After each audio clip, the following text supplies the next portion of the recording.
waxaan rabaa inaan halkan aan ka sheego walaalkay madaxweyne Mustafa dadaalka xaggaas Ethiopia walaaleen ka soo socda maxaan ku raadaa xuduudda infrastructure-ka xuduudda Soomaaliya iyo Ethiopia in isku xirmaan oo ay sahlanaato in labada dhinac la isaga socdo ka hadlay waxaan rabaa dekedan wadada ku xiraysa Ethiopia dhaqaalii ugu horeeyay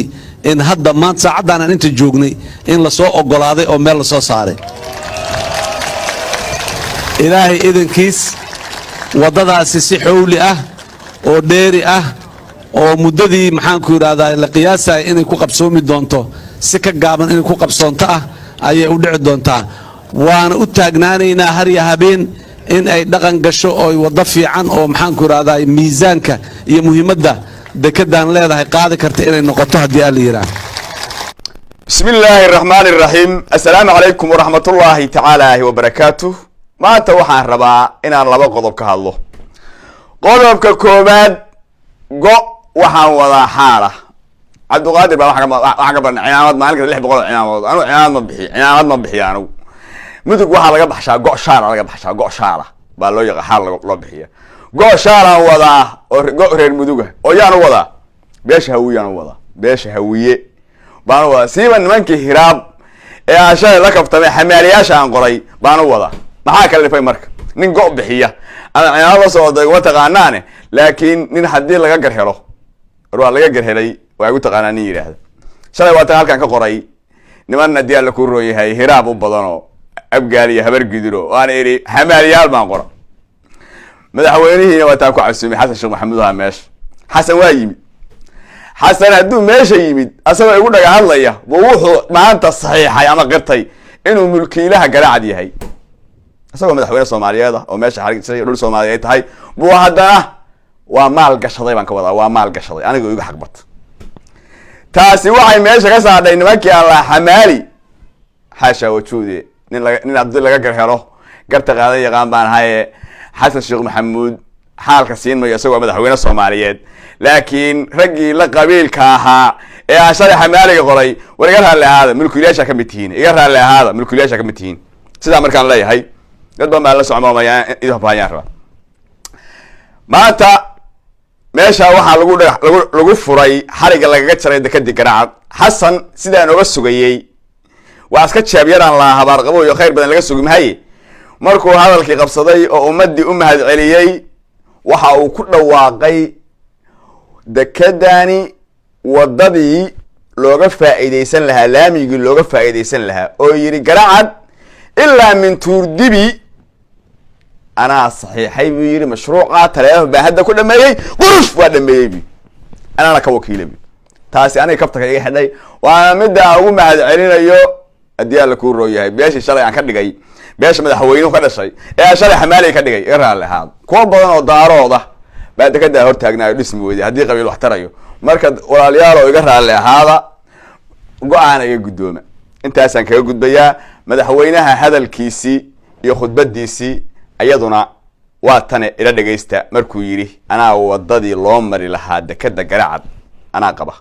qabso dhismaha dekedan oo dhan qabtay waa ku maasiyay madaxweynayaasha dawlad goboleedyada kalena aan rajaynayaa inay u tahay tusaale fiican oo lagu daysado oo maxaan ku raala daba galo aniga ka madaxweynaha jamhuuriyadda federaalka ahaan jamhuuriyadda Soomaaliya meel kasto ku taala tuuro kamida horumarka ay gaarto horumar aan ku faraxsanahay oo ku qanacsanahay oo aad iyo aad ugu qanacsan anaan jecelahay waay marka horumarka ka socdaay dekedan iyo deegaankan waa horumar Soomaaliyeed waana wax runtii aad iyo aad loogu farxo laguna faano waxaan rabaa inaan halkan aan ka sheego walaalkay madaxweyne Mustafa dadaalka xaggaas Ethiopia walaaleen ka soo socda maxaan ku raadaa xuduudda infrastructure-ka xuduudda Soomaaliya iyo Ethiopia in isku xirmaan oo ay sahlanaato in labada dhinac la isaga socdo ka hadlay waxaan rabaa dekedan wadada ku xiraysa Ethiopia dhaqaalii ugu horeeyay in hadda maanta saacadan aan inta joognay in la soo ogolaaday oo meel la soo saaray ilaahay idankiis wadadaasi si xawli ah oo dheeri ah oo muddadii maxaan ku yiraahdaa la qiyaasay inay ku qabsoomi doonto si ka gaaban inay ku qabsoonto ah ayay u dhici doontaa waana u taagnaanaynaa har iyo habeen in ay dhaqan gasho oo waddo fiican oo maxaanku idhahdaa miisaanka iyo muhiimadda dekeddan leedahay qaadi karta inay noqoto haddii alla yidhaah sidaas ayaan muxuu ahaayey jamhuuriyadda soomaaliya dhinacyadeeda dhan oo maxaanku idhahdaa yaa infrastructureki nagu xiri lahaa etoobiya hadday tahay wadooyin iyo hadday tahay enerjiga muxuu ahaay xaggaas haddii annaga dekedaheenna ay xaggan wax uga tegayaan xaggaasna wax badanaa muxuu ahaay mustaqbalka nooga imaan doono oo ay ka mid tahay enerjiga uu ka mid yahay oo etoobiya hadda ay meelo fiican ka sii marayso aanan rajaynay mustaqbalkana meelo kale inay ka sii gaarto dadka labada dhinac degan in ay nolol fiican helaan hadafkeenna ugu horeeya waay waa etoobiyaan waa run laakiin waa soomaali at the end of them ugu dambaynta waa dad soomaaliyeed madaxweyne xasan shiikhow waa mahadsan tahay mid baan ku xasuusinaya xasanow waddanka waxaan ka soo tegey waagii aad xilka ka degatay 2017 baa soomaaliya iigu dambeysay 16 bishii saddexaad dekedaa garaaca laftigeeda meesha dekeda hadda ku taalo 600 oo wiil oo al-shabaab oo ka degay waad xasuusataa xasan horta midda ay sheegayaan rag baan ka waraystay saaxiib yihiin waxa ay xasan qabiili waayahay laakiin beelow ma taasaan ku qaatay go'a shaalka maanta ku bixi waxa horta igu dambeysay garaacad maalintii igu dambeysay waa maalintii aad qoryaha ii soo dhiibtay bilaadilaaga maalintii ay soo dhiibtay al-shabaab kula dagaalan ee 600 garaac ka soo degtay maalintii igu dambeysay aniga garaac xaasha wajuuda madaxweyne horta waa kaaga hambaliyeynayaa sida quruxda badan ee aad u daafudhay garaacad uga dhigtay dekad Soomaaliyeed ugu doonsisay dadka ugu mahad celisay iyo wadada aad ku deeqday aad macnaha mashruuceeda bixisay tuurdibi ilaa iyo garaacad waa kaaga mahad celinayna anoo afka Puntland ku hadlaya anoo afka Soomaali ku hadlaya mudana madaxweyne waa mahadsan tahay boqol jeer inkastoo aad qabsatay shaqo adiyaa la ku rooyahay de waajibkaaga oo adiyaa la ku rooyahay tii lagu idmaday haddana waa deegaan Soomaaliyeed waxa hormarinaysid waa mahadsan tahay oo kuwa dad noogu xigaan taa ka heli taa kaaga mahad celinaya waxa sidoo kale u mahad celinayaa madaxweyne Mustafa Umar Cagjar madaxweynaha DDS maanta asaguna halkaas soo istaagay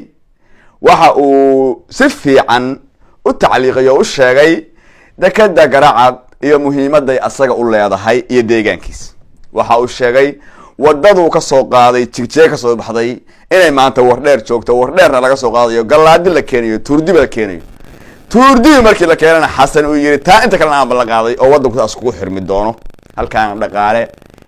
kaabayaasha dhaqaaluhu si fiican isugu toosi doonto min Soomaaliya ilaa Itoobiya in laga faa'iideysto garaacad madaxweyne adigana adoo madax dawlad deegaanka matalayayna waa kaaga mahad celinayaa juhdigaaga sida garaacad ugu soo jeedin saa waqtiga u galinaysid saartay bulshada labada dhinacba uga faa'iido ama umada kaabayaasha dhaqaaluhu u hagaagaan waa kaaga mahad celinaya waxtarkaaga iyo garab istaaga aad maanta soo garab istaagtay waa kaaga mahad celinaya intaas kuwaan laga helin baa jiro tola adiguna kun iyo kow jeer Mustafa Umarow mahadsan waa saaxiibkay Mustafa Cagjar sidoo kale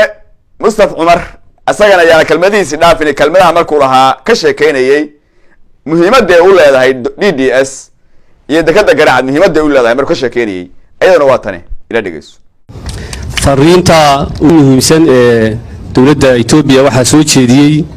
wasiir dawlayaashii labada ay ugu horeeyay oo tilmaamay diyaarka sida ay diyaar ugu tahay dawladda Itoobiya inay ka faa'iideysato dekedan cusub ee ku soo korodhay mandaqadan taaman si adkeynaya anigu deegaanka Soomaalidu maadaama uu dalka Itoobiya cidda ugu badan ee ka faa'iidi doonta uu noqonayo geography ahaan sida uu yaalo iyo shacab ahaanba inaan diyaar u nahay in kaalintanada ka ciyaarno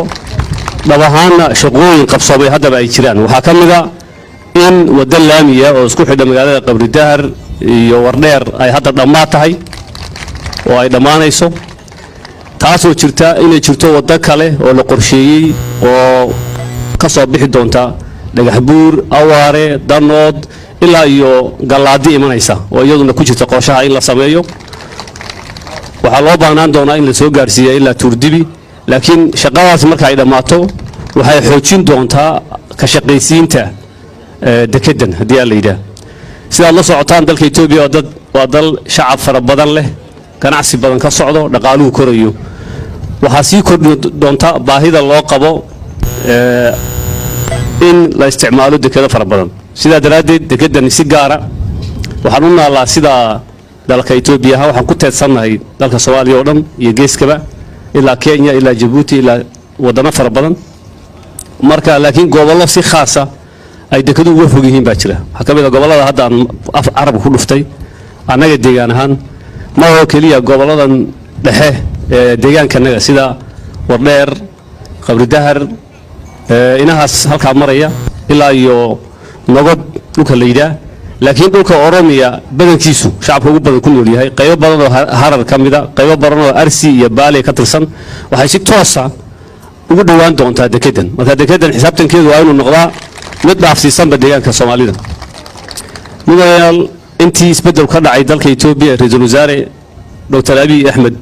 uu qabtay xilka isbedel ballaaran oo dhanka isdhexgalka iyo wada shaqaynta amniga ayaa ka jira yaan oran karnaa geeskan waxa markhaati ka ah Puntland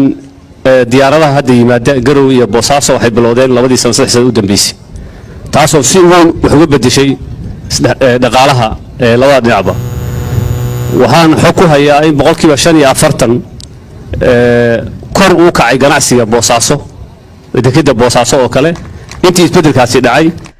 sidoo kale weli waxaan ku jiraa marti sharaftii meesha ka soo qayb gashay ee daneeyaashii waxaan u mahad celinayaa saaxiibkay Cabdicasiis Lafta Gareen madaxweynaha kaliya ee maamul goboleed ee jeclaystay inuu farxadda deegaan dadka reer Puntland ka qayb galo la qaybsado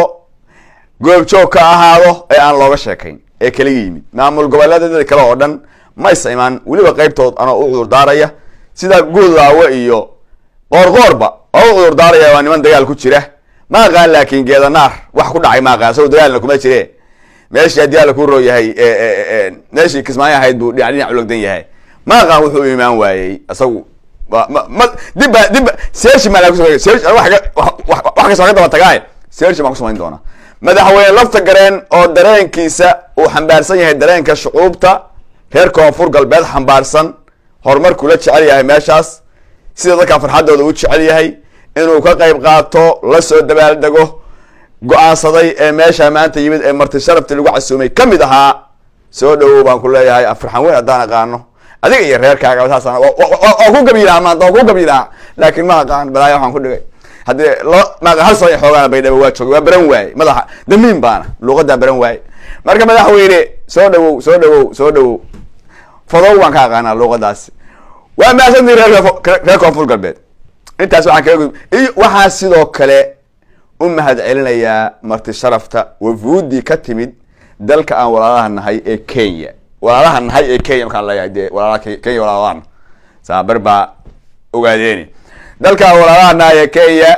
oo wafuudaas oo hogaaminayay aadan barado caale aadan waxaan ku leeyahay faliya tafadal soo dhawow walaal jira garab istaagaaga waa wasiirka gaashaandhiga jamhuuriyadda Kenya asagana waa mahad celinayaa ka soo qaybgalkiisii iyo sidoo noo sharfay horumarka ula jecel yahay reer Puntland thank you baan ku leeyahay saacatu wasiir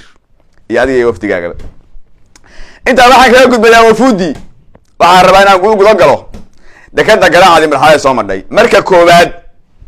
sida Saciid Cabdullaahi Dani u sheegayba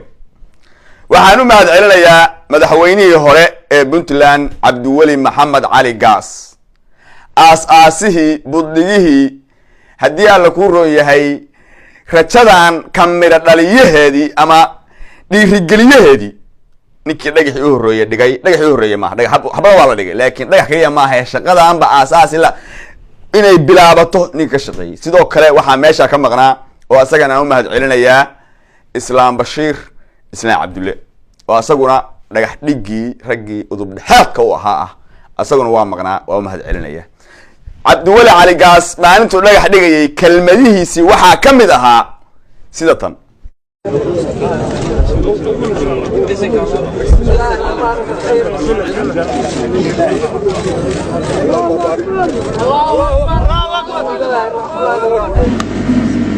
waxaan isleeyahay maanta saxan saxada iyo uduga ayaan ka gartaa inay hirgeli doonto Garacad corridor. runtii taariikhda mashruuca waa laga sheekeeyey waan maqlaynay Garacad iyo ku taamidda dadka Soomaaliyeed ay ku taamayeen meel kasta ay joogaan ma Garacad dekad noqoto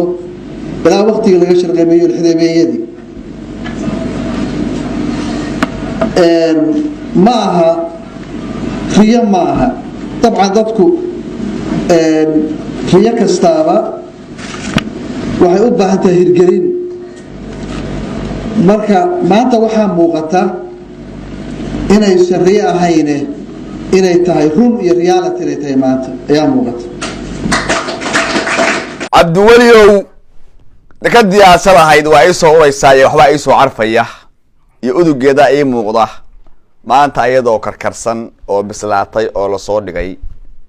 indhahaaad ku aragtaa oo maynaya rajadii aan lahayd ummaddu shalay kula qabtay rag u kacay waa hirgashay madaxweyne waana kaaga mahadcelinaynaa shalay dhiirigelintaadii iyo dhaqaajintaadii iyo socodkaagii iyo hadba dhinac orodkaagii iyo hirgelinteedii madaxweyne cabdiweli maxamed cali gaaso waa ku mahadsan tahay maantana kaligay ku mahadcelinaya madaxweynaha Puntland xataa maanta waa kaaga mahadcelinayay uu sidaan arkayay waa kaaga mahadcelinaa anaguna waagina waa tii lagu baxshay daldhis waa tii lagu baxshay daldhisow waa ku mahadsan tahay adigana mahada ka gaadho Allah ku karaameeyo saad umada u karaameysayna Allah ku karaameeyo waa mahadsan tahay sidoo kale waxaan u mahadcelinayaa mahadcelin la yiraahdo aan maanta maqnaynay goob jooga xariga ka jaray سيد عبد الله الدني سيد عبد الله معارض كستان كو هذا لكن بين الله عايد كداس وقت بدن يجهد بدن بوغشي اسمه هذا الا لما يصير كذا هدنا واسيغرين دونا سان كور شقو سعيد مرحبا والله سو مرين دد نمان ادي الله كو غنعستا waxa hadistaan laakiin mid baa idin sheegaya dekad aan maamul iyo madax garab istaagta ama socodsiisaahi haddaysa ku tiirsanayn meel lama gaadheen tusaale waxaa ku filan markabkii jabinayay waa waxa ugu yar ee dani qabtay markabkii jabinayay miinada badda lagu garaacayay jabinayay Masar baa lagu xiray isagoo la rabo yaa damaanad qaaday la yiri dawladii federaalka ay markaa joogteen ay tiri damaanad qaadi mayno Saciid intuu ka maray iyo mas'uuliyiin badan oo reer Puntland wax la soo koobi kara maaha nin markaas dareensanaa ama la socday xaalkeeda un baa looga sheekayn karaa laakiin nin adiyaal ku rooyahay aan la socon looga sheekayn karo madaxweyne Saciid Cabdullaahi Dani waa ku mahadsan tahay mirihi intaad beedhay iyo dadaalkaagii iyo garab istaagii Garacad garab istaagtayna maanta miriheedii waa aragtay waa ku mahadsan tahay waa meesha aad ummadda ku casuuntay maanta Soomaali isugu timid haddii shantii Soomaaliyeed maanta meesha waa isugu timid waxaan u malaynayaa waxa ka maqnaa ninkii Muuse Biixi ahaa iyo reerkiisii waa ka maqnaa meesha waa la isugu yimid ayadoo Soomaali waxay ay tusaysaa meeshii ama wax ka soo baxaan ama horumar yar ka dhaco in Soomaali u yahay oo la wada leeyahay taas ku tusaysa inay ku wada farxayso taas ku tusaysa yaa aniguna waa cudur daaranayaa wariyaan la iifiirin kaftankaygan aan raggan saaxiibada aan isxayrsano aan kaftano yaan la iifiirin والله وبالله وتالله بان دكده hadii maanta anu aan sheeganaya ama doonaa iskale waxay taraysaan anu ama adiyaal ku horumar iyo adiyaal ku rooyahay Soomaali nikasta hay meel hadii wax laga dhiso qabiil waxba ma noqon karo qabiil marka la yiraahdo reer hebel baa dekada iskale reer hebel baa dhistay reer hebel baa khayso dagay reer hebel intee la imaan karaan intee markab ama intee doon reer hebel keensan kara wuxuu laakiin maxay wax yihiin markii la wada wadaagayo Soomaali wadaagayso dekadaas dekad Soomaaliyeed weeye dekad Puntland weeye dekad geeska Afrika weeye dekad adiyaal ku rooyahay muxuu ahaa Afrika oo maanta ku xisaabtamaysa weeye waa dekad Ethiopia maanta u timid oo ku xisaabtamaysa oo leeyihiin anaga wax kala degi doona maal gashanayna taagan yihiin weeye dekad Soomaaliyeed hawiyada daaroodba maanta ag taagan yihiin weeye walaalahay saaxiibadayda la kaftamay caawa aan go'aasiyayna waxaan leeyahay war sharciga waxaan wada isticmaalnaa midda boosaasood baa isticmaalnaa ilaa jawhar laga isticmaalayay boosaaso de ku taalo mandaqad ma jeerteen leeyahay ku taalo laakiin yaa wax kala degayay majeerteen marka la yidhahdo beersanjika wax kala degayay majeerteen waxaan dhihi karaa 10% baa loo kala 10% ama 30% 30 baan dhaho 70 kale Soomaalida kala degaysay Soomaalida kala degaysay marka ana meelaha Boosaaso tuadiyaa la ku rooyo jawhar soconayay ma majeerteen buu rarnaa ka soo baxay Boosaaso waa maya warda ka dadka Soomaaliyeed weeye taana waa dadka Soomaaliyeed weeye tanna waa tiyo gobolada dhexe uga sii dhow weeye tii Itoobiya uga sii dhow weeye mid geeska Afrika oo isticmaali karaan weeye yaa kaftanka la ay qaban saaxiibadayna waxaan leeyahay wartii Santa Boosaaso u isticmaalina taa Muqdisho shalay u isticmaalayna baan tanna u isticmaalina tanna sidoo kale dadka Soomaaliyeed dadka Soomaaliyeed afar dakadood bay Soomaaliya lahayd waa Berbera Boosaaso Kismaayo iyo Muqdisho mid sanaad baa timid oo garaacada shan dakadood baa Soomaaliya leedahay hadda Soomaalina wax ma kala leeyahay waa dad isku dhuuqe qola kasta ay meeshay fujaankeeda ka helayso ha kula dhuuqdo hadii ala ku rooyahay go'aana war go'aana laga gudoomo intaas aan leeyahay madaxweynaha weliba khaasatan madaxweyne waxaan leeyahay waa Xasan Sheekh waa kaaga mahad celinayaa maanta hadalkaagi iyo hadii ala ku rooyahay wadadii halka aad tiri ana ku duubay aad tiri kaftaka iga xidhay waana mid aan kugu soo hoyday aan go'aan shaalka u baxshay حاشا وجود ولي بعض الدنيا شغال هاي تهاي ومدح وين الصومالية ذات تهاي وأنا ميلنا كان هين أدوق ودك قاعد حكمتين وحدنا شل عندك دقيقة وحاس لها أدوق مركم إيش يمادو أنتوا مقص قاتوا حالي كتشروا بقولنا يا وما حسنتين وما قصتين وما حسنتين كبعنا ديار دي سمو الراعي يا ماسلها يا حسن طب يا أدى لو وحن تهاي وحاس لها فتشان كدر صار ما يمشي فتشان لكن وأجر رئيسيو وداد وعكسيس وداد أصلا من هرقشة وأيكسر فش الله كادو أدبا السلام يا إنسان كوسو كوميديا قمناهيك والسلام عليكم ورحمة الله تعالى وبركاته تشاو